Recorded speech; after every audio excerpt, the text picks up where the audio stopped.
저는 국회 국정조사가 어느 정도 한계를 지키면서 또 적법 절차에 따라서 국익에 부합하게 운영돼야 된다라고 생각합니다. 저번부터 대통령 권한대행, 특히 지금 최상목 대행에 대해서 소환을 지금 하고 오늘도 또 소환을 하겠다라고 하는데요. 여기 국회는 재판하는 자리가 아닙니다. 그리고 국정조사 자체가 재판 또는 소추에 관여할 목적으로는 아예 할 수 없도록 돼 있어요. 근데 민주당이 지금 일방적으로 지금 채택했던 증인들, 기관 증인들도 저번에 군 장성들을 엄청나게 많이 소환을 했는데 상당수가 증언 한마디 못하고 돌아갔습니다. 그러니까 증인으로 신청할 때 자체에 신중해야 되는 겁니다. 이게 굉장히 오만한 모습이거든요. 최상목 대행은 지금 그 권한대행 신분이기 때문에 국군 통수권부터 비롯해가지고 외교, 경제정책 챙길 게 얼마나 많습니까? 근데 재판하듯이 한두 가지 사실관계 확인하기 위해서 이쪽으로 부르겠다? 이거는 굉장히 오만한 모습이고요. 그런 관점에서 이재명 대표가 6대 시중은행장들 불러서 만난 것도 이런 것도 다 오만의 발로라고 저는 생각합니다. 이미 대통령 된 듯이 하는 것이거든요. 그 최상목 대행 소환 문제도 이제는 조금 신중하게 정리를 해야 된다라고 생각하고요. 한정리님, 지금 저희 경제 파트도 많이 해오셨는데 저희가 관치금융 없애느라 엄청 고생을 했었고 6대 시중은행이 제가 기억하기로는 야당에서 그렇게 불러서 시중은행장을 불러서 뭘 한 적이 없습니다. 그리고 기본적으로 정부조차도 그런 일에 대해서는 혹시 시중금리나 이런 은행의 자율성, 금융의 자율성 때문에 굉장히 신중한 부분이거든요. 이게 지금 잘못하면 야당 주도로 옛날로 회귀할 수 있는 문제가 있기 때문에 굉장히 신중해야 된다고 보는데 어떻게 생각하십니까? 네, 저는 전적으로 동감하고요.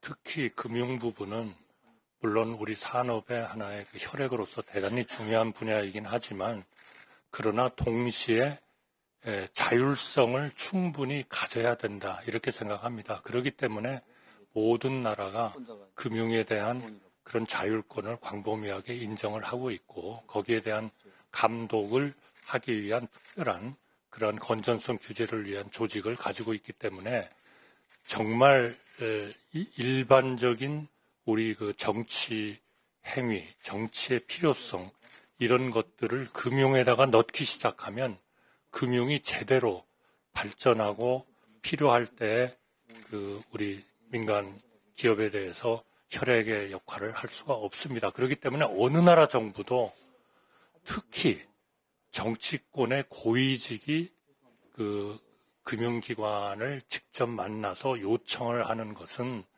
상당히 신중해야 된다 하는 것은 어느 나라나 다 똑같은 그런 룰을 가지고 있다 당연히 생각합니다. 말씀 주신 대로 없어져야 되고요. 야당 주도의 이제 야치금융입니까? 저는 이 부분은 굉장히 문제가 된다라고 생각하고요. 이 증언 거부권 문제도 마찬가지입니다. 이게 헌법상 권리이고 증언 거부권 행사하는 증인에 대해서 어떠한 압박을 해서도 안 되고 마치 증언을 거부하는 것이 사실관계를 인정하는 거냐 자백하는 거냐 이렇게 얘기해서도 안 되는 것이고요. 증언 거부권을 행사하는지를 여러 번 확인해서 물어보는 것도 안 되는 겁니다. 만약에 증언 거부권은 헌법상 권리이고 기본적으로 국정조사 또 검찰 수사 또 형사재판에서 공통적으로 다 적용되는 법리거든요. 만약 이게 형사재판에서 재판장이 지금 오늘 국정조사에서 있었던 것처럼 증언 거부권 행사하는 거 맞냐? 증언 거부권은 포괄적으로도 행사할 수 있는 겁니다. 이게 개인 신상과 관련된 형사재판보다 더 중요한 재판이 어디 있습니까? 그게 법치국가의 가장 기본이죠. 본인의 신상과 관련해서 굉장히 불이익이 있을 수 있는, 불이익이 있을 가능성이 있는 증언에 대해서는 본인은 포괄적으로도 거부할 수 있고 그 거부하는 것으로 인해서 어떠한 불이익도 없어야 되는 게 기본 원칙입니다.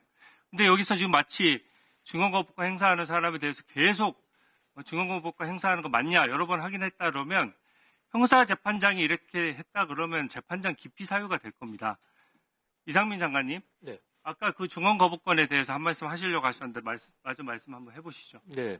이번 계엄 사태 선포와 관련해서 많은 국민들이 진상을 궁금해하는 것은 제가 잘 알고 있습니다. 하지만 관련된 분이 한두 분이 아니고 굉장히 많은 분들인데 이분들이 제한된 자신의 특이한 경험 그리고 자신의 입장이 다 있고 그다음에 기억력도 완전하지 못합니다. 이런 상태에서 수많은 사람이 자기 입장에서 자기가 경험한 사실을 쏟아낼 경우 국민들은 오히려 더 혼란을 겪을 것입니다. 그렇기 때문에 정제된 수사와 재판을 통해서 나타난 도출된 사실들을 국민에게 알리는 것이 실체적 진실 접근이라는 면에서 가장 바람직하다고 생각을 합니다. 그렇기 때문에 그렇습니다. 박성재 장관님, 예, 지금 탄핵소추 대신 상황으로 알고 있는데, 예. 그 탄핵소추 이 사유와 지금 현재 재판을 좀 빨리 해달라는 입장이시잖아요. 거기에 대해서 좀 한 말씀 해주시죠. 예, 제가 탄핵 소추 의결이 된 게 벌써 한 달하고 일주일이 넘었습니다. 그렇지만 저는 아직 기일도 한번 잡히지 않았습니다. 저희가 답변을 써내고 난 뒤에 헌재에서 국회 측에 성명 요청을 했습니다. 지금 자료가 부족하니까 자료를 내라는 성명 요청을 했는데 엊그제 마지막 날에 뭐 답변서 비슷한 게 돌아왔는데 아무 내용이 없습니다. 그 입증 촉구 계획만인데 저희들은 계속해서 신속하게 기일을 잡아달라고 요청하고 있습니다. 대통령에 대한 부분은 이틀에 한 번씩 진행을 하면서 왜 국무위원이 저에 대해서는 안 해주는지 도저히 이해할 수가 없습니다. 이거야말로 국민의 평등권을 침해하는 것이 아닌가 하는 생각을 합니다. 이게 굉장히 특이한 상황이에요. 재판을 않는 사람이 재판을 빨리 해달라고 하는 겁니다. 얼마나 억울하고 탄핵소추 사유가 말이 안 되면은 지금 신속히 해달라는 것이고 쟁점도 적습니다. 이게 거의 뭐 탄핵 노쇼라는 얘기가 나올 정도로 마음대로 탄핵을 남발해놓고 탄핵소추 대리인단, 정청래 법사위원장이 지금 대리인단 대표를 했는데 실질적으로 거기에 대해서 충실히 이행을 하지 않아요. 저는 만약에 탄핵소추 대리인단이 그걸 안 한다 그러면 각하를 하든지 그렇게 해야 된다라고. 예, 저도 뭐 더 이상 국회에서 자료를 더 이상 내지 않는다면 그에 따르는 뭐 헌법재판소의 적절한 조치가 있기를 희망하고 있습니다.